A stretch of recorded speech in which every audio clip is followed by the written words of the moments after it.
I stared at the screen in disbelief, my wife's words slicing through me like a razor. John's a solid 3/10 in the sack. Barely lasts 2 minutes. And honestly, his touch makes my skin crawl now. That notification popping up on her laptop was the beginning of the end, the crack in the facade of our 7-year marriage that I'd been too blind, or maybe too trusting, to see coming. Emily and I had tied the knot right out of college, back when she was all smiles and promises of forever. I was busting my butt as a software engineer in Silicon Valley, pulling in 6 figures to keep us afloat in our cozy San Francisco apartment. She, on the other hand, had quit her marketing job 3 years in, claiming she needed time to find herself, code for lounging around, hitting yoga classes, and sipping lattes on my dime. No kids, thank God. We'd talked about it, but she always put it off, saying she wasn't ready. Looking back, maybe that was her first lie. Lately, things had fell off. She'd been distant, snapping at me over nothing, burying her face in her phone late at night with this secretive little grin. I'd chalked it up to stress or hormones, but deep down, a nagging doubt had started to fester, like a splinter I couldn't pull out. It all unraveled one rainy Tuesday evening. I was home early from work, nursing a headache after a brutal deadline, and Emily had dashed out for what she called a girls' night, her 3rd that month. Her laptop was open on the kitchen counter, forgotten in her rush, and as I went to close it, a telegram notification flashed. Stirs 2.0. New rating update from Emily. Curiosity got the better of me. I mean, what kind of group chat name was that? Stirs 2.0 inch. Short for Sturvas. I figured later, some twisted play on Sturvas meaning bitches or something catty. There were 14 members, all women, all married or in long-term relationships from what I could tell by their profiles. I hesitated, my finger hovering over the trackpad, but that doubt pushed me forward. I clicked in, and what I found hit me like a freight train. They had this weekly ritual, rating their husbands or boyfriends on a 10-point scale, broken down into categories like looks, money, personality, and, the big one, weighted at 40%, sex. Size, stamina, skills, how often they brought their partners to climax. It was clinical, cruel, like they were reviewing appliances on Amazon. And there I was, week after week, scoring a pathetic 2.8 for overall, courtesy of my own wife. Emily's comments were the worst, laced with this mocking tone that made my stomach churn. John tried again last night, too. May 10th. I nearly dozed off while he was fumbling around. Or, he's got the endurance of a teenager, over in a flash, and 0 fireworks for me. But the real gut punch was the glowing review from just yesterday. Finally got some real action. 9. May 10th. Thick, lasts forever, 3 peaks in under an hour. Makes me realize how much John's lacking face with tears of joy. Attached was a blurred photo of what looked like a guy's arm with a distinctive tattoo, a Celtic knot on the bicep. I recognized it instantly. It belonged to her old college buddy, Max, the one she'd sworn was just a friend all these years. My hands shook as I scrolled deeper, piecing it together. This wasn't just venting, it was evidence of betrayal. Messages from Emily to the group bragging about secret meetups, how she'd fake headaches to avoid intimacy with me, how Max made her feel alive again. I felt a wave of nausea rise, my vision blurring with rage and hurt. How long had this been going on? 5 months, at least, based on the chat history. I sat there in the dim kitchen light, the rain pattering against the window like accusing fingers, and made a snap decision. I wasn't confronting her yet. No, that would be too easy. Instead, I quietly backed up the entire chat to my cloud drive, every damning word, every photo. Then I dug into her private messages with Max.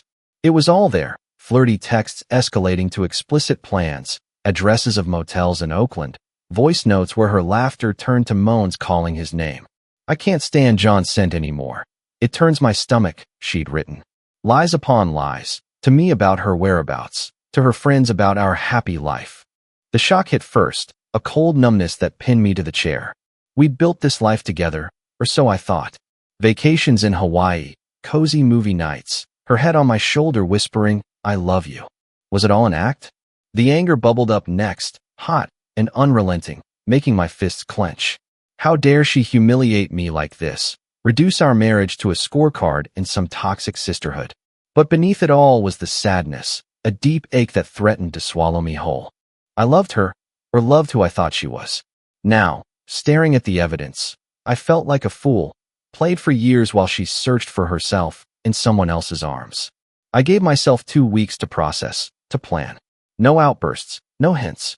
I smiled through dinners, kissed her goodnight like nothing was wrong, all while gathering more dirt. Bank statements showing unexplained withdrawals for lingerie and hotel rooms. GPS data from her phone confirming the lies about visiting her mom in Sacramento. She was really shacking up with Max. Each discovery fueled the fire, turning my pain into something sharper, colder, resolve. I wasn't going to let her walk away unscathed. This deceitful woman who'd vowed fidelity, was about to face the consequences. Justice wasn't just divorce papers. It was exposure, total and unforgiving. As those days ticked by, unexpected twists kept piling on. One night, she came home late, reeking of cologne that wasn't mine, and spun a tale about a work reunion she suddenly remembered. I nodded, playing along, but inside, I seethed. Then, a message from her sister popped up on my phone, innocent enough, asking if Emily was okay since she seemed distracted.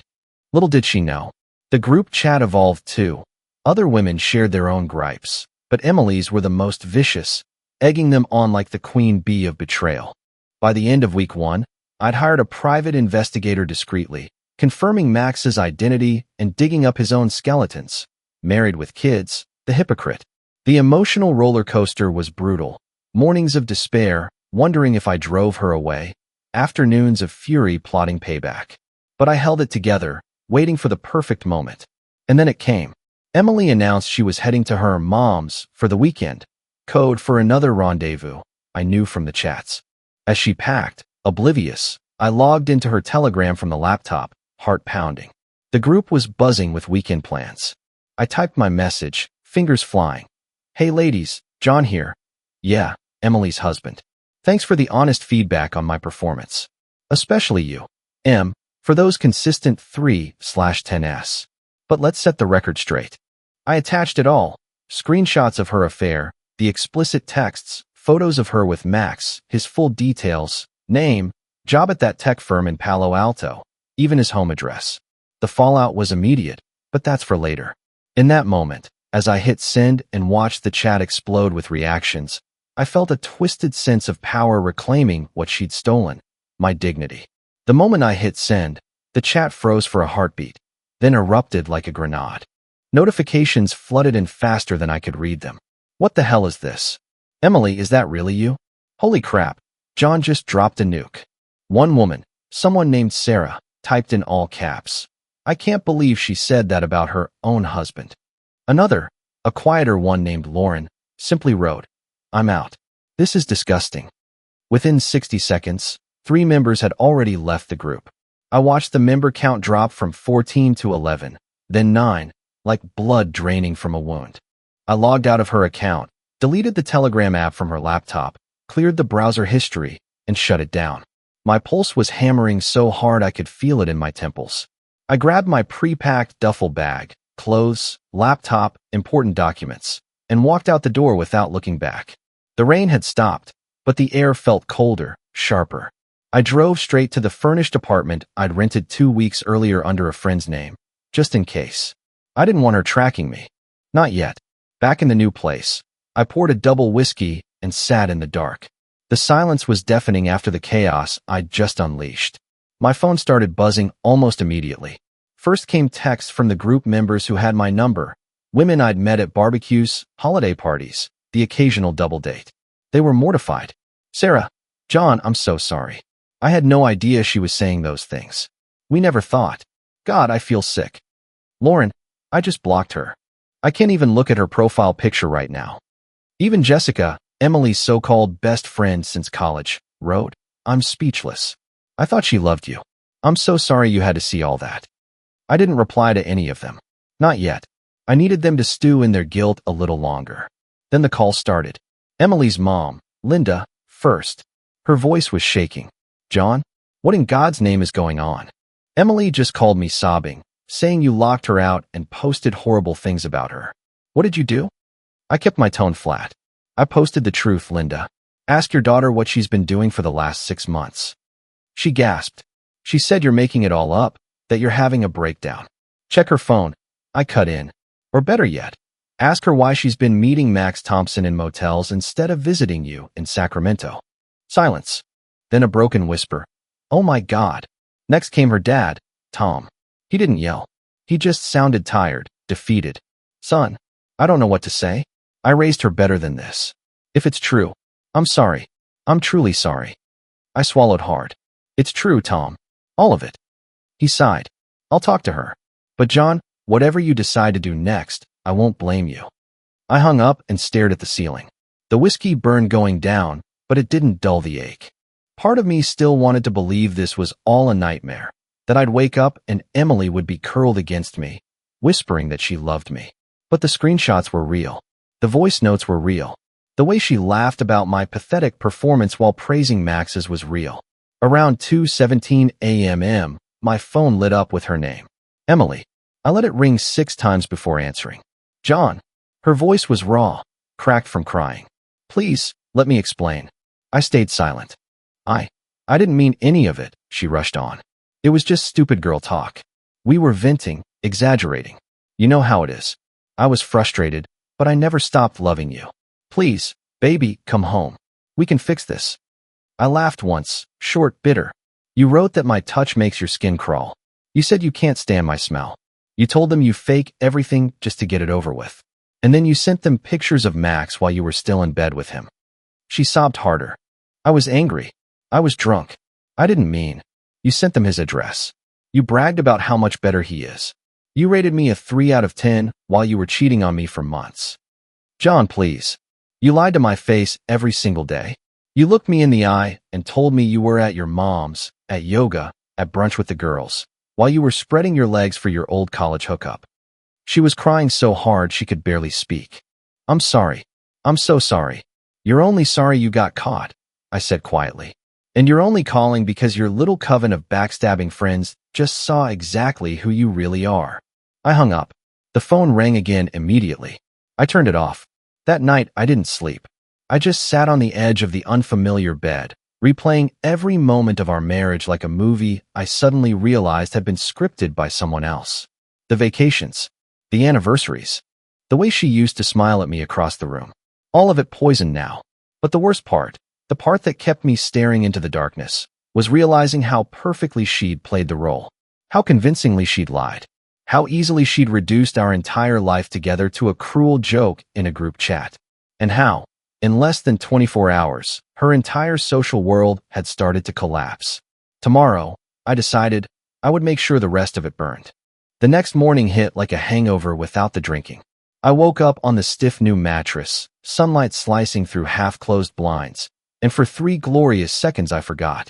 Then reality crashed back in. Emily's betrayal, the chat explosion, the phone I'd left off all night. I turned it on and watched the notifications avalanche. 17 missed calls from Emily. 12 voicemails. 38 texts, mostly from her, a handful from group members. One from my brother asking if I was okay because Emily's posting cryptic shit on Instagram. I ignored everything except the group chat screenshots I'd saved to my phone. The fallout was still unfolding in real time. Overnight, the Stirs 2.0 group had shrunk to 5 members. 5 out of 14. The ones who stayed were mostly the quiet types who hadn't commented much before, probably too stunned to leave yet. But the messages they'd sent me privately were gold. One woman, Megan, who'd always been polite at our dinners. John, I deleted the entire group last night. I can't be part of something that toxic. I'm so sorry you had to read all that. You deserve so much better. Another, Rachel. I confronted Emily this morning via text. She tried to spin it like, we were just joking, and you took it out of context. I told her she's full of crap and blocked her. If you need anything, references, a place to crash, whatever, I'm here. Even Jessica, her ride or die since freshman year, sent me a long message. I've known Em since we were 18. I thought I knew her. I was wrong. I'm ashamed I ever laughed along with some of those comments. I'm cutting her off completely. You didn't deserve any of this, John. Not one bit. I felt a strange mix of vindication and nausea. Vindication because the mask was finally off. Nausea because these were women I'd trusted, women who'd hugged Emily at our wedding, women who'd toasted to our perfect marriage. They'd all read the filth she wrote about me and said nothing, until I forced their hand. Then came the Instagram stories. Emily had posted a black square with white text. Some people will twist your words and ruin your life to make themselves feel better. I'm heartbroken. Pray for me. Subtle. Real subtle. I almost laughed. Almost. Around noon, my lawyer called. I'd reached out to him 2 weeks earlier, right after I first saw the chat. He'd been prepping divorce papers quietly. Now he sounded almost cheerful. John, good morning. I've been monitoring social media as you asked. The group implosion is impressive. Also, I just got a very interesting email from Max Thompson's wife. My stomach flipped. What? She somehow received an anonymous package this morning. Printed screenshots of Max and Emily's messages, hotel receipts, the works. No return address. She's furious. Wants to know if you had anything to do with it. I hadn't, but I knew exactly who did. One of the women in the group must have forwarded everything to her. Poetic justice. I had nothing to do with that. I told him honestly. But I'm not crying over it. He chuckled. Didn't think you would. Anyway, papers are ready whenever you are. Irreconcilable differences, infidelity cited. We can file today if you want. I hesitated. Part of me wanted to drag it out, make her suffer longer. But the bigger part just wanted it done. File them, I said. And add a request for spousal support waiver. She's been unemployed for 3 years. I'm not paying her to sit around and cheat. Done. After we hung up, I finally opened one of Emily's voicemails. Her voice was small, trembling. John, I know I messed up. I know I hurt you. But please don't throw away 7 years over a stupid mistake. I'll go to therapy. I'll do anything. Just come home. I love you. I deleted it without listening to the rest. By late afternoon, the story had spread beyond the group. Mutual friends started texting me, some shocked, some angry at Emily, a few trying to play peacemaker. One of my buddies from work, Mike, called. Dude, what the hell is going on? Emily just called my wife crying, saying you're trying to destroy her life. I told him the short version. He went quiet for a long time. Jesus, man. I'm sorry. If you need to crash here, or if you want to grab beers and talk, or punch something, I'm here. I thanked him and hung up. Then, at 4:47 p.m., Emily showed up at my new apartment building. I saw her on the security camera feed, hair messy, eyes red and swollen, clutching her purse like a lifeline. She buzzed the intercom over and over. I didn't answer. She stood there for 20 minutes, crying, talking to the camera like I could hear her. John, please. I know you're in there. Just let me explain. I was wrong. I was so wrong. I never meant to hurt you like this. Please. Eventually, she slid down the wall and sat on the floor outside the lobby door, head in her hands. I watched her for a while. Watched the woman I'd once loved more than anything reduced to a sobbing mess on a dirty hallway floor. And I felt nothing. No pity. No anger. Just a cold, hollow calm. I turned off the feed, poured another drink, and started packing the last of my things from the old place. Tomorrow I'd have movers come. Tomorrow I'd change my phone number. Tomorrow, Emily's world would shrink even smaller. And I was just getting started. I spent the rest of that afternoon in a strange kind of limbo. The movers arrived at the old apartment at 3 p.m. sharp.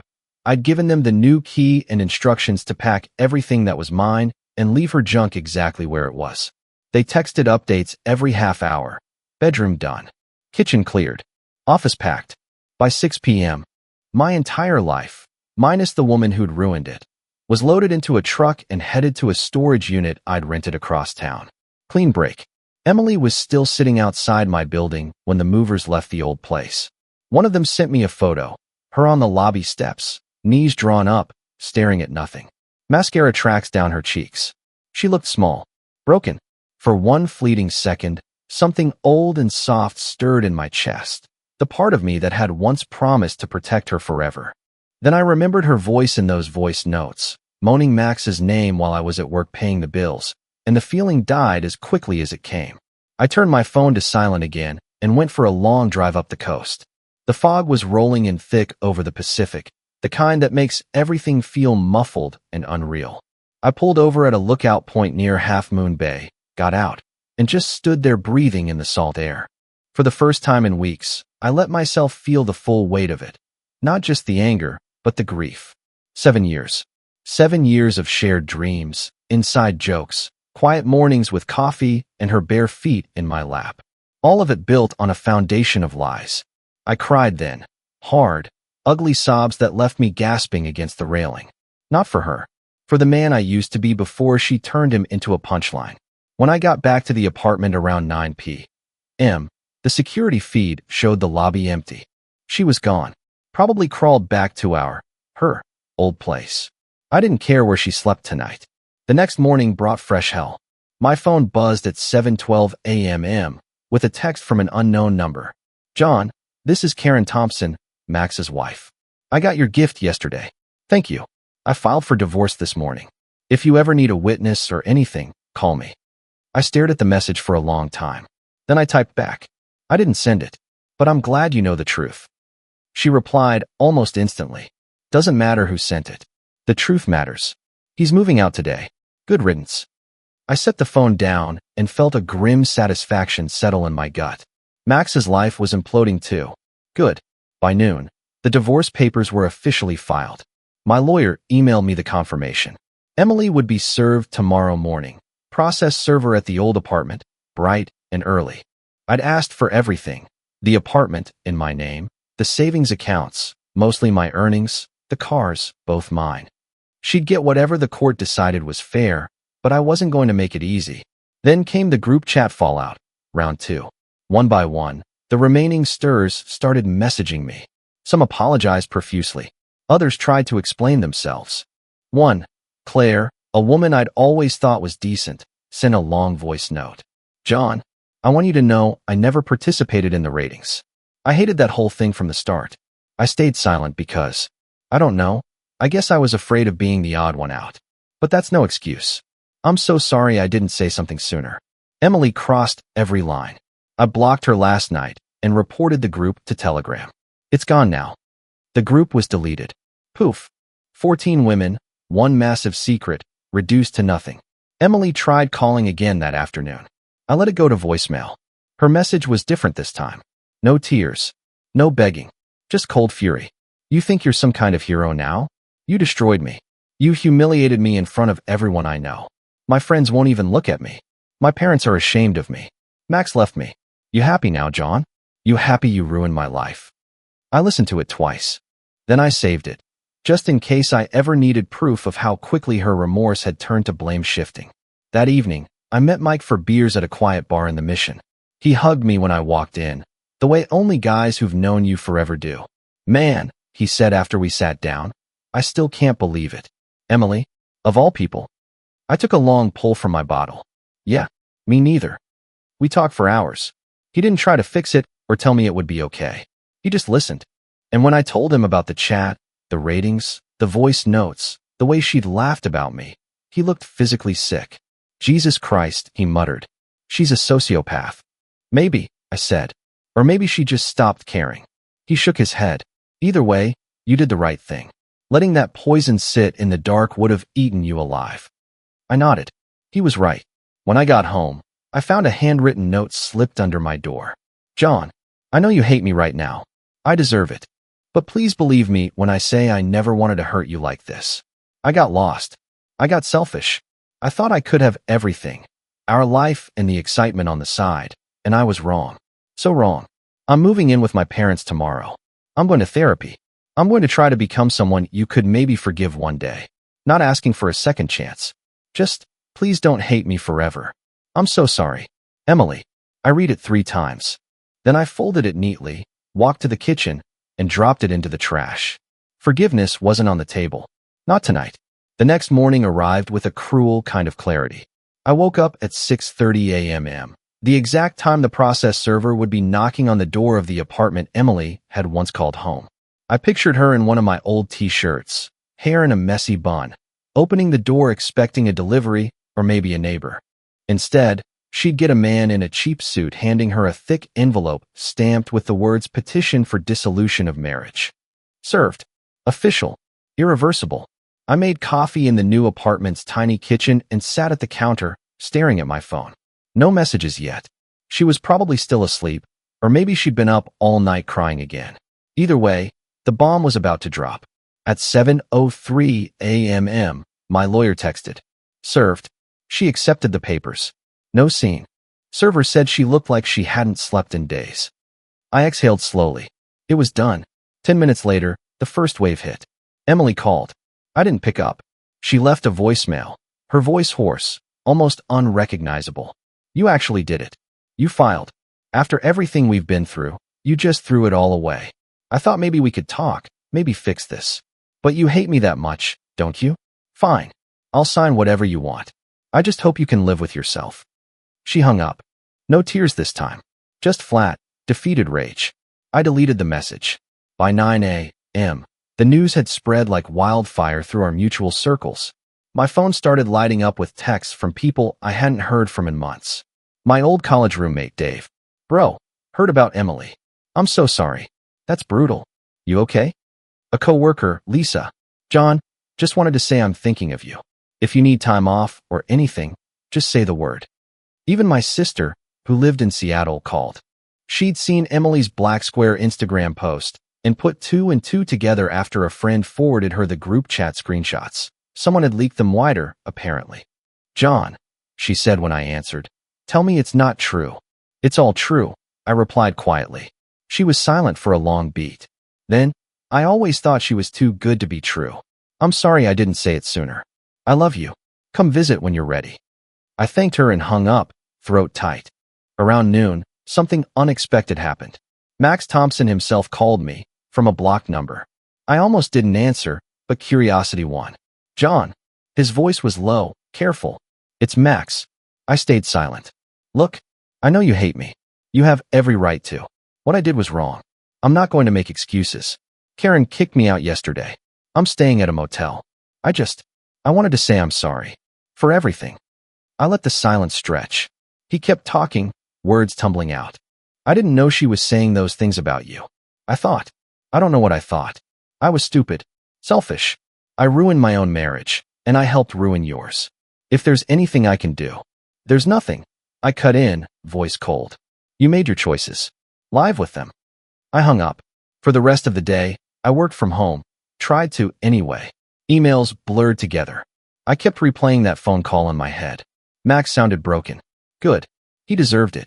Then, at 4 p.m., Emily's father called. John. Tom said, voice heavy. She's here. Moved in last night. She's not doing well. Won't eat. Barely sleeps. Keeps saying she ruined everything. I didn't respond. She wants to talk to you. Just once. Face to face. No begging, she says. Just to apologize properly. I close my eyes. Tell her no. John. No, Tom. She doesn't get to dictate terms anymore. She had 7 years to be honest. She chose lies instead. He sighed. I understand. I hate seeing my daughter like this. I hate what she did to me, I said quietly. We're even. After we hung up, I sat in silence for a long time. The apartment felt too big, too quiet. I thought about calling Mike again, or going for a run, or anything to shake off the heaviness. Instead, I opened my laptop and started drafting an email to my HR department. I requested 2 weeks of unpaid leave. I needed space. Real space. That evening, I went for a walk through Golden Gate Park. The air was crisp, the paths empty except for a few joggers and dog walkers. I sat on a bench near Stowe Lake and watched the water ripple under the wind. For the first time since the nightmare started, I felt something close to peace. Not happiness. Not yet. But peace. Emily's world had collapsed.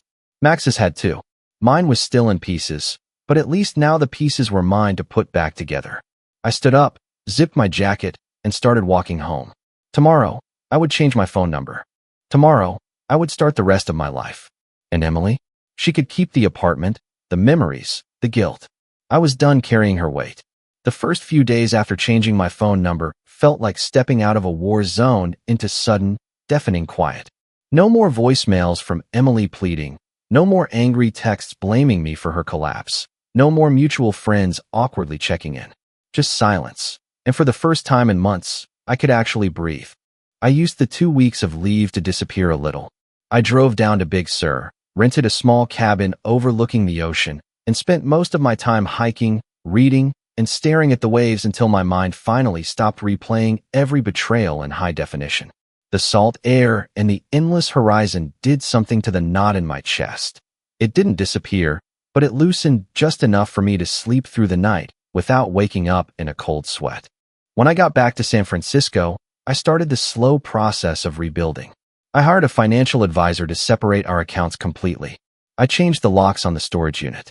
I even started therapy, something I'd always dismissed as not for me, until I realized carrying all that rage alone was going to poison everything else.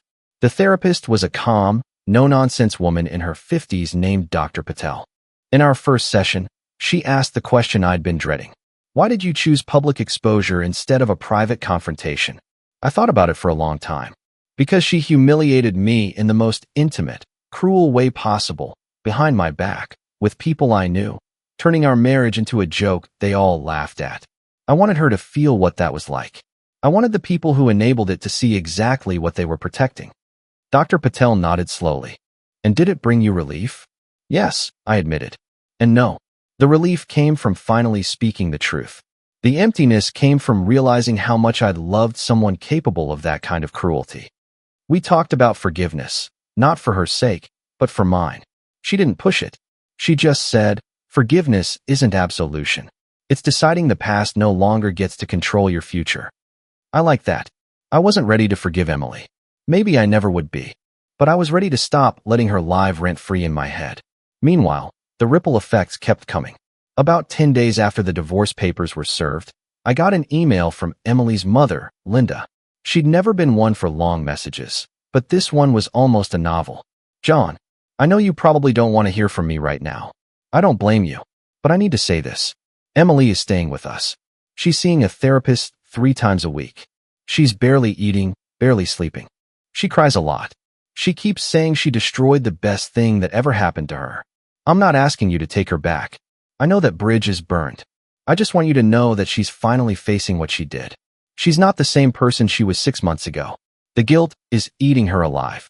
I'm sorry for the part one played, by not seeing the signs, by believing her lies about where she was going. I failed you too. If you ever need anything, or if you just want to talk, I'm here. With love, still. Linda. I read it twice, then saved it without replying. I wasn't ready for that conversation. Maybe I never would be. Then came the most unexpected twist yet. 2 weeks after I'd gone radio silent, Jessica, Emily's former best friend, reached out through LinkedIn, the only place she could find me now. John, I know this is out of the blue. I'm not trying to defend Emily or make excuses. I just wanted you to know that I've cut her off completely. I deleted every photo, every message. I even blocked her parents because they kept trying to guilt me into talking to her. I was part of the problem. I laughed at some of those comments. I didn't stop it. I'm ashamed of that. If you're ever in the mood for coffee with someone who owes you a very large apology in person, I'd like to buy you one. No pressure. Just, I'm sorry. Truly. I stared at the message for a long time. Part of me wanted to delete it. Another part, the part that was tired of carrying everything alone, typed back. Coffee sounds okay. Next week? We met at a small cafe in No Valley on a Tuesday afternoon. Jessica looked different. Older, somehow. Tired eyes, no makeup, hair pulled back in a simple ponytail. She didn't waste time on small talk. I was wrong, she said before I even sat down. I knew the ratings thing was toxic. I knew Emily was crossing lines. I stayed silent because, I don't know, loyalty? Fear of confrontation? I told myself it was just venting. But it wasn't. And I'm sorry I let it happen. I nodded. Thank you for saying that. We talked for almost 2 hours. She told me things I hadn't known. How Emily had started confiding in the group about Max almost immediately after the first time they hooked up. How she'd bragged about lying to me. How some of the other women had tried to call her out early on, but Emily had shut them down with, "You're just jealous," or "You don't understand how boring my marriage is." Hearing it from someone else's mouth made it real in a new way. But it also made the wound feel a little less personal. It wasn't just about me. It was about who Emily had chosen to become. When we finished, Jessica stood up and hugged me. Quick, fierce. You're a good man, John. Don't let her convince you otherwise. I walked out of that cafe lighter than I'd felt in months. That night, I opened my laptop and started looking at apartments. Real ones, not temporary furnished rentals. Somewhere new. Somewhere mine. Emily's life was still in ruins. But mine? Mine was finally starting to feel like it could be rebuilt. 3 months after the divorce was finalized, the city started to feel like it belonged to me again.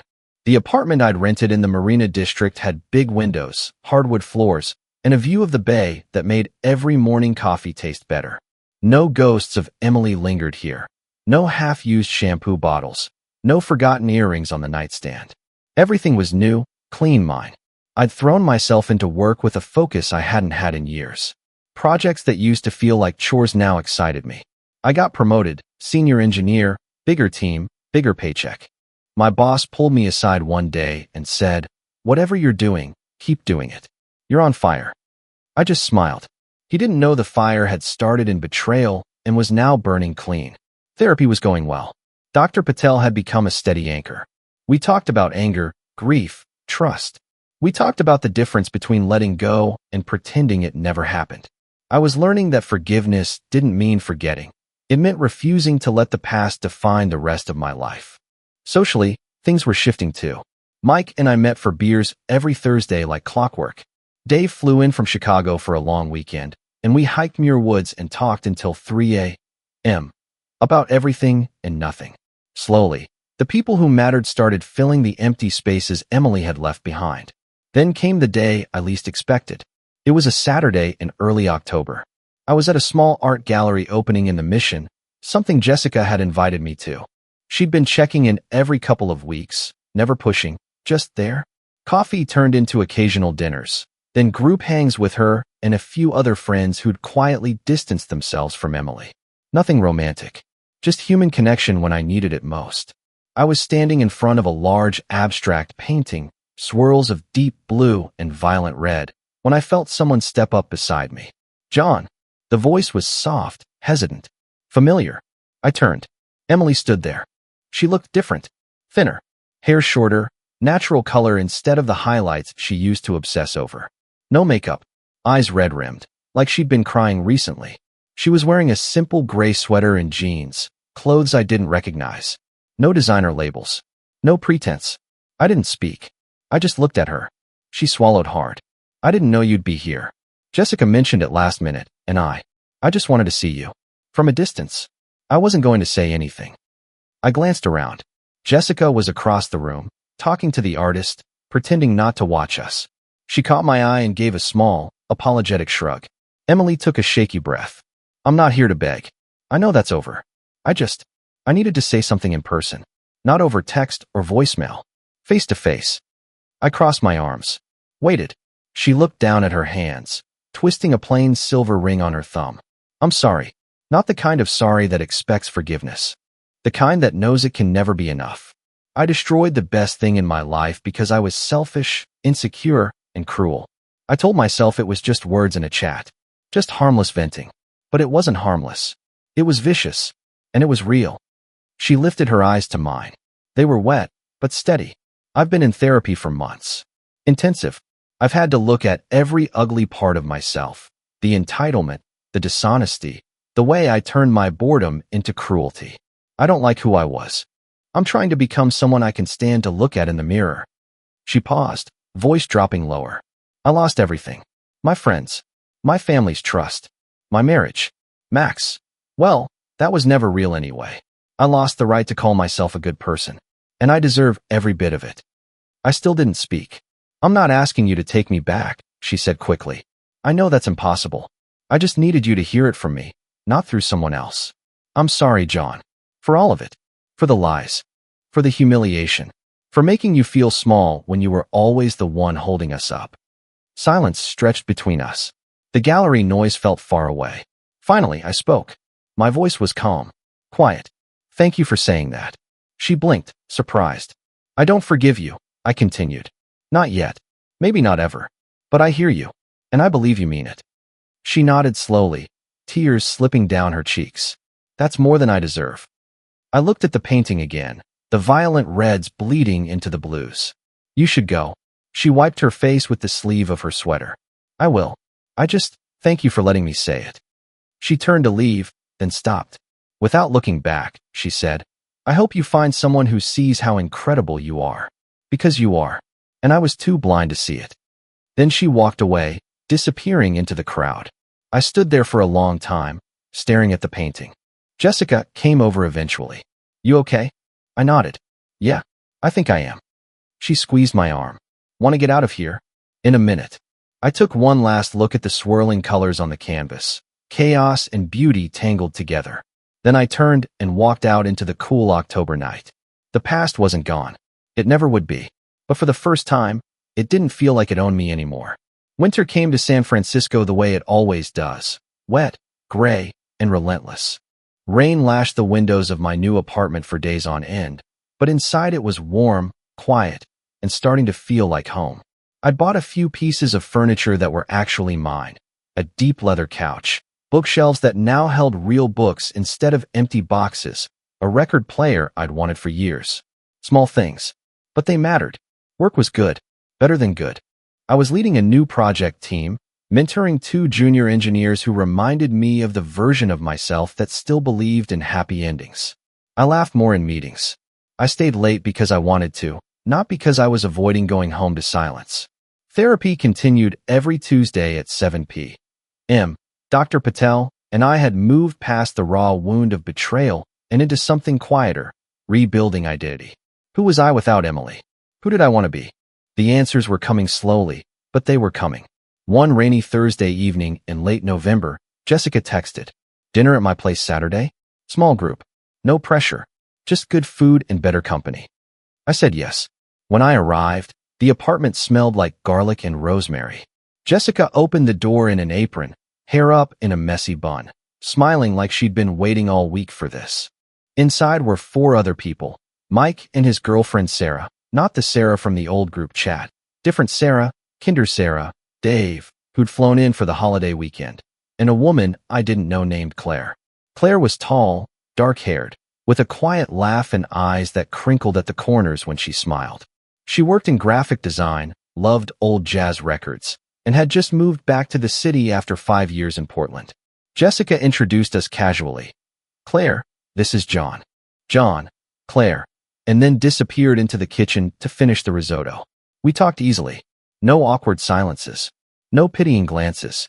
Just normal conversation about music, travel, the best dive bars in the city. At one point, Claire leaned over and said, "I heard you have an impressive vinyl collection." Jessica won't shut up about it. I laughed. She exaggerates. But yeah, I've got a few good ones. After dinner, we moved to the living room. Someone put on Miles Davis. Claire sat next to me on the couch, not too close, just close enough that I could smell her perfume, something light and citrusy.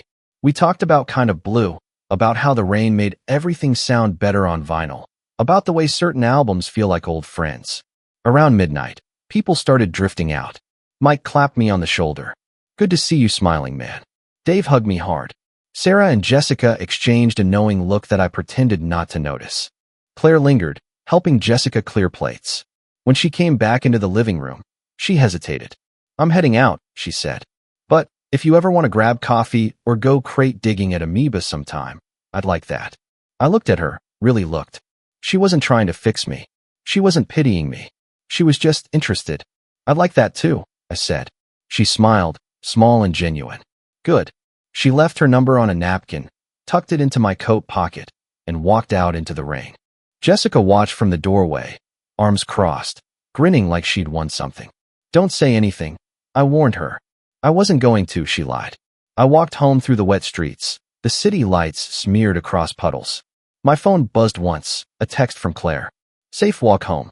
Looking forward to that coffee." I smiled into the dark. Back at the apartment, I hung up my coat, poured a glass of water, and stood at the window watching the rain. For the first time in a long time, the future didn't feel like something to survive. It felt like something to live. Emily was still out there somewhere, probably still hurting, probably still trying to rebuild. I didn't hate her anymore. The hate had burned itself out months ago. What was left was indifference, mostly, and a quiet, steady gratitude that I'd escaped before she could take any more of me. I turned off the lights, climbed into bed, and, for the first time in years, fell asleep without thinking about her at all. Spring arrived quietly, the way San Francisco springs always do, sudden bursts of color against the gray, jacaranda trees exploding purple along the sidewalks, the air smelling like eucalyptus and possibility. 6 months had passed since that night at the gallery when Emily had stood in front of me and said her piece. I hadn't seen her since. Hadn't heard from her either. She'd respected the boundary, or maybe she'd simply run out of ways to reach me. Claire and I had been seeing each other for 4 months now. It started slow. Coffee turned into record shopping at Amoeba, which turned into long walks along the Embarcadero, which turned into dinners that stretched past midnight. She was funny in a dry, understated way that made me laugh harder than I had in years. She loved old films, hated crowds, and had zero tolerance for bullshit. When I finally told her the whole story about Emily, not the sanitized version, but the raw, ugly truth, she listened without interrupting. When I finished, she just reached across the table and squeezed my hand. That wasn't love, she said simply. That was possession, and you deserved better. She never asked me to hurry up and move on. She just stayed. Steady. Real. One Saturday in April, we drove up to Point Reyes for the day. The wildflowers were out in force. Poppies, lupin, paintbrush, turning the hills into something out of a painting. We hiked out to the lighthouse, wind whipping off the ocean, salt stinging our faces. At the top, overlooking the cliffs and the endless Pacific, Claire slipped her hand into mine. I like this, she said, voice almost lost in the wind. Us. Here. Now. I looked at her, cheeks flushed from the hike, hair tangled, eyes bright, and felt something settle deep in my chest. Not fireworks. Not the dizzy rush of new love that blinds you. Just rightness. The kind of quiet certainty that comes after you've been broken and put back together stronger. Me too, I said. We stayed until the sun started to drop, painting the sky in streaks of orange and pink. On the drive home, Claire put on a playlist she'd made, mostly jazz, some old soul, a few songs I'd mentioned loving. When My Funny Valentine came on, she sang along softly, off-key in the best way. I reached over and rested my hand on her knee. She covered it with hers. Back in the city, we stopped at my place.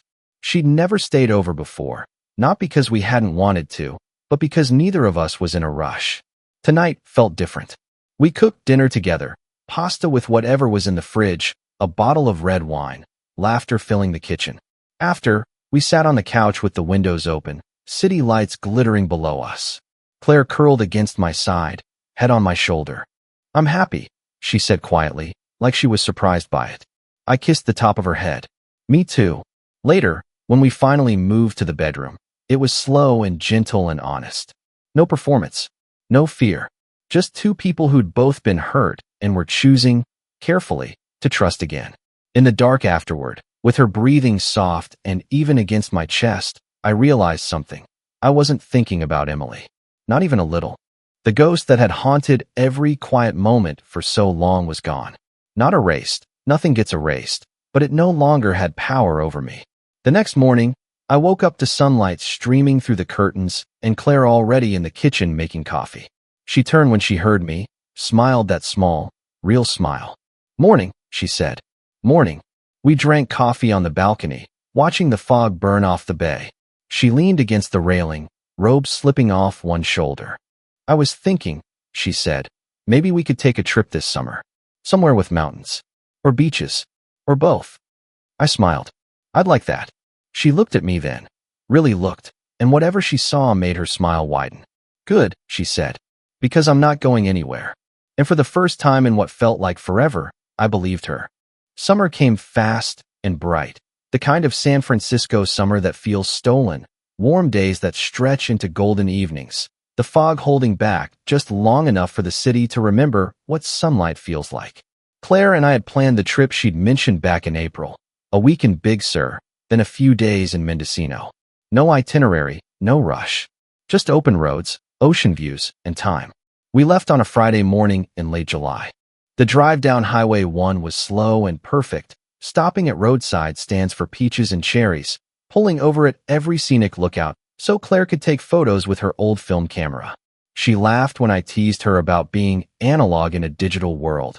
And I laughed harder when she made me pose against the cliffs like some cheesy tourist. The cabin we rented sat high on a bluff overlooking the Pacific. No neighbors, no cell service, just the sound of waves crashing below and the occasional cry of gulls. We spent the days hiking, reading on the deck, cooking simple meals with whatever we'd picked up at the farmer's market. Nights were quiet, wine by the fire pit, music from a small Bluetooth speaker, her head on my shoulder as the stars came out. On our fourth night, we walked down to a private stretch of beach below the cabin. The moon was almost full, turning the water silver. We kicked off our shoes and let the cold waves lap at our ankles. Claire stopped walking and turned to me. "I've been thinking," she said, voice soft over the surf, "about how we got here, about how much had to break for us to find each other." I nodded. I'd thought the same thing more times than I could count. "I used to be terrified of trusting anyone again," she continued. "After my last relationship. Well, let's just say it left scars. But you," she reached up and touched my face. "You make it feel safe. Not perfect, not easy, just safe." I covered her hand with mine. "You do the same for me." We stood there for a long time, the ocean breathing around us. Then she smiled, small, mischievous. "So, what do you think about making this permanent? Not marriage, not yet. Just moving in together. My place or yours. Or somewhere new. I don't care. I just want to wake up next to you every day." My heart did that thing it used to do when I was younger. Skip, then settle into something steady and sure. "I think," I said, pulling her closer. "That's the best idea I've heard in a long time." We kissed under the moon, slow and deep, the way people kiss when they know they've got time. Back at the cabin, we made love with the windows open, the sound of the sea mixing with our breathing.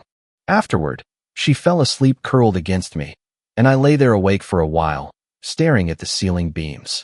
I thought about Emily, not with anger, not with pain, just a quiet acknowledgement.